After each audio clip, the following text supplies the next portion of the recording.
What's going on, my fellow storytellers? Welcome to Storytellers for Life. I am joined by a brand new author. Please welcome Sara de Waard. Grade 5, I had a teacher, Miss Major. I remember I wrote a story. It impressed my teacher, and I remember her telling me, you should be a writer. And I think to get that kind of positive feedback from somebody because of something that I created was very powerful to me. I didn't turn to writing screenplays until I went to university and then took a break. I've considered myself an emergent, aspiring writer for the past 8 years. So when I wrote this passion project, it's just a contained thriller. I wrote it in 3 weeks. Just it flowed so easily and wonderfully, and it was dark and it was creepy. And so I thought, you know what? I'm going to throw this out there. I got a phone call back an hour later and he said, don't do anything with it. We love it. Oh my God, it's happening. It's happening.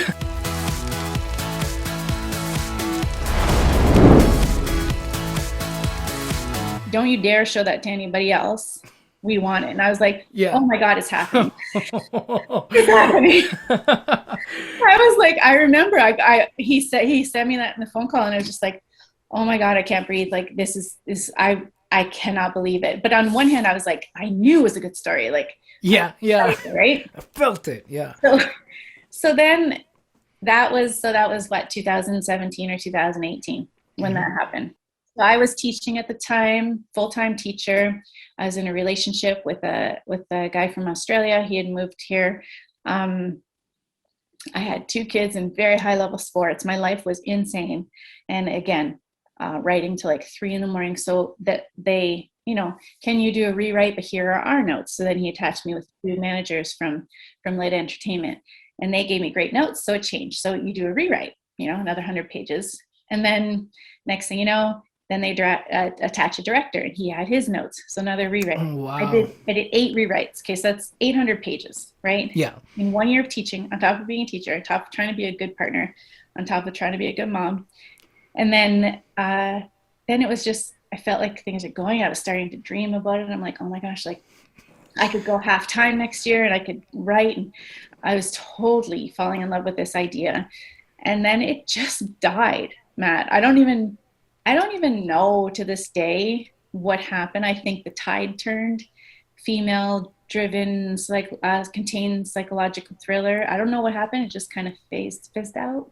And wow. And didn't happen. Didn't get a producer attached. We had the director, we had the managers, but no producer attached to it. The budgets, couldn't find a budget for it. It was, needed snow. It had to be a certain climate. Yeah. And then I remember the day they're just like, that was great. It's a great script. You're a great writer. Can you send us a sheet of new ideas and let's see where we go from here? And I was just like, I don't know. It kicked me in the ass. I don't know. I'm sorry, I don't know if I'm allowed to swear in your show. Yeah. Go ahead. Oh my God. I was devastated. 800 pages, working my ass off, going to bed at 4 or 5 in the morning. And the dream of it, the hope. That's the first time I tasted the hope. I have gotten rejections. I've gotten I've taken my skin was so thick after 8 years of trying. I was good. I could take a hit. But it's the first time I came that close when I really let myself think, holy shit, this is going to happen. And then it didn't. And I was like, oh my gosh, and I don't know, it's my whole world crashed down. I became very depressed, and depression was there all along. I'm trying to hide it, trying to just deal. But in that moment, it just was an implosion. And so I stopped writing. So that was 2018, and I stopped writing for 2 years. Wow. And there was just no signs that it was slowing down. You had that continual growth and then just boom, gone. Maybe. I mean, I didn't know what I was doing. It was the first time I'd ever been like that. I was so eager to please. I was so excited. I thought, this is how it works, and maybe in the end, maybe they were just being kind. Maybe my rewrites weren't good enough. I don't know. They were very amazing and they really mentored me. But I don't know. And the fact that I was doing it all for free because I was a nobody, right? No credit. So Yeah, it hurt. It hurt. So, um, yeah, I And took how long, years. sorry, how long did you work on that for? How long Like what? doing all Sorry. the rewrites and everything? How long did that go for? A Yeah, year. A year. a year. Hmm. A year. Yeah. So that went on for a year, and then it just died. And they were really nice. They're like, send us something, and then I was confused. I didn't know how it worked. I was like, well, is this story still mine?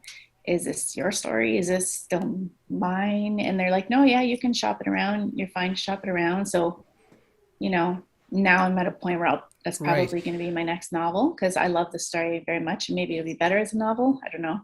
So, but now, because I'm thinking of doing it as a novel, I've had 2 phone calls about it, and like they're kind of interested, some Canadian production companies. So I don't know. I don't know what's going to happen with that story, but it didn't happen. And for 2 years, I was out. I was like, you know what? What if I spent this much time and energy on something else? Like, At that point, right? could you Yeah. imagine? Like, I'm like, what can I do that if I could spend that much time and energy on something else, maybe something that is like different. But of course I didn't. I went back to writing. So yeah. Um, wow. Yeah. That's crazy. I was feeling it for you. Like I could feel as you're telling this story. I'm with you on the excitement level. Like this is happening. Oh, it was so exciting. Seeing the dream, the vision, right? Like Oh, living, yeah, like you said, that taste of hope, yeah. of that success, of finally, kind of making it. And then to have it all shut down, yeah, that would be super hard. It was harder than anything before that. It was Yeah, harder than never coming close. Like yeah, I almost at that time, I almost was so down about it. I almost wish it didn't happen because for a moment I started to imagine what would be next and how exciting that would be. And could you yeah. imagine if I got paid to be a writer, like the thing I love the most? The next stage, yeah. Like thinking, how can I make this work financially? Where would I put my desk? Right.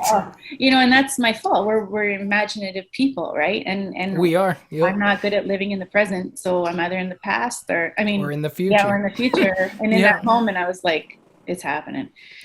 Yeah. So Is there anything, if you could go back now, so after like everything you've dealt with, if you go back now and talk to Sarah in that moment, what would you say to her? in that moment, I probably, oh, I don't know, she was so down. I think I would say in general, be kind to yourself, as kind to yourself as you are to other people. That's one thing that I've learned. Like I had a lot of childhood trauma and stuff. So I'm learning that people who have tough backgrounds and tough traumatic moments, they become extremely good at being compassionate.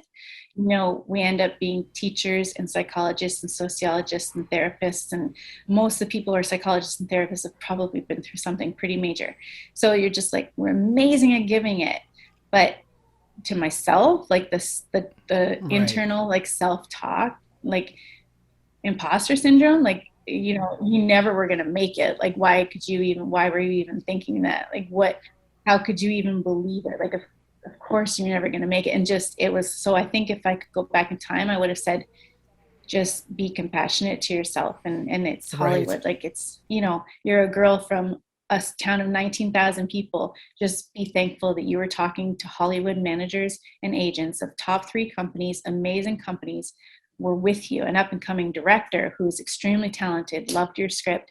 Like, but in the moment, none of that, I didn't care about any of that. So I wish if I could give myself advice, just think, you know what, you're pretty far. Like, you have an agent talking to you, one of like LA's biggest like houses, and you have 2 amazing, so I wish that I would have seen that as progress, even though how bad it felt. I wish I didn't see it as such a failure. You're right. Yeah. We often focus on the negative, right? And the Mm-hmm. failure aspect. But yeah, that when you put it that way, yeah, it is a great success at the end of the day. Like it's a huge step forward. Mm-hmm. But yeah, sometimes those emotions and like you said, we're not always kind to ourselves. No. We can be good to other people, but we don't often grant the same understanding and compassion Mm-hmm. to ourselves. It's true. So you said you stopped writing after that. Yep. Sounds Everything good. kind of crumbled down. How long did you stop writing for? 2 years. 2 years. 2 years, I didn't even touch a So pen. you didn't write at all, like just nothing. Nothing. Did you ever think you were going to write again? Was there still a Uh, thought, or were you just kind of like, I'm done? the first year I thought I'm done, like never again. I got to spend more time. I got to be smarter about this. I have to stop. Was really hard on myself. So I'm like, stop being so stupid. Like you're chasing to be a writer. Like, do you know how hard that is? Do you know how infrequently that happens? You're from Port Colborne. Like Yep. it's not going to happen. So stop being an idiot. Stop being living in la la land in your mind, like accept reality. And then I started thinking I could do a social media business. So I started up a little side business idea, and I became a really good teacher. I was back to being a single mom at the time, so back to being a good mom. And then the itch, like you're like, maybe I can do this, or maybe I can do this, or and then I just decided, you know what, I'm going to write a novel. Because in that moment, I thought, I'm writing a novel because no matter what, I can self-publish this and get even one person to read it. It hit me that to make a movie, you need like 100 people to fall so in love with that idea that they're willing to invest that much money, a year of their own family's lives, Yeah. a year of their own life. Like it's like to think of Mm-hmm. how crazy it is to make a movie happen. And I thought, all I want to do is do like I did with that teacher, make someone cry, make someone laugh, make someone like my story, make someone feel comforted. Yeah. That's all I want. So why am I trying to write a script that is going to need Mm-hmm. at minimum hundreds of thousands of dollars? And then the people, right? So this way, if I make this, put it on Amazon, and one person likes it, you know, maybe it's not about money. Stop. Because it never used to be about money. That's the thing. Until I got so close and started thinking of how this could be my way out and my way into the career to getting paid for something I really love. I do love teaching, but I love writing more. It wasn't before that, it wasn't about money. When it Yeah. became about money to me is when I thought, you know what? It's not about, it can't be about money to you. Just make something so that Mm-hmm. someone will read it. So then I started writing a novel. Yeah, kind of like how you wrote that stuff when you were younger too, right? Just Yeah, from the heart, write it out of love, out of the passion, the love of writing. right. So what sparked that decision? What sparked that decision? That's a little bit just what I'm curious about.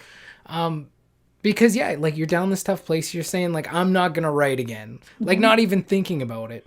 Right. What sparks that? Like what gets you back in the, gives you that thought like maybe I should keep writing or work on a novel now. Well, mainly what happened was I started to go to a good therapist for me, a good fit, and just learning a bit about what I Mm-hmm. needed. And part of what I needed was the self-reflection piece. And I remember the therapist was trying to get me to talk about my feelings, and that was very hard for me.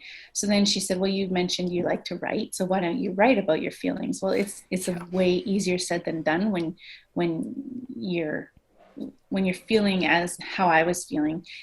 Even writing down my own thoughts was extremely difficult. So I thought, you know what, I'm gonna create a character, a teenage character who is going through a similar journey, Okay. and how hard this stuff actually is, because you have professionals who are amazing people telling you that, be in the moment, Mm. be present, ground yourself, write a journal, just compliment yourself, and God love them and bless them, but it's really hard. So I thought, I want to write this story about a young girl who's in high school, trying to deal. And then the novel just kind of started, and I wrote it whenever I could. And I Mm-hmm. wrote it for about a year. It took me a year to write it.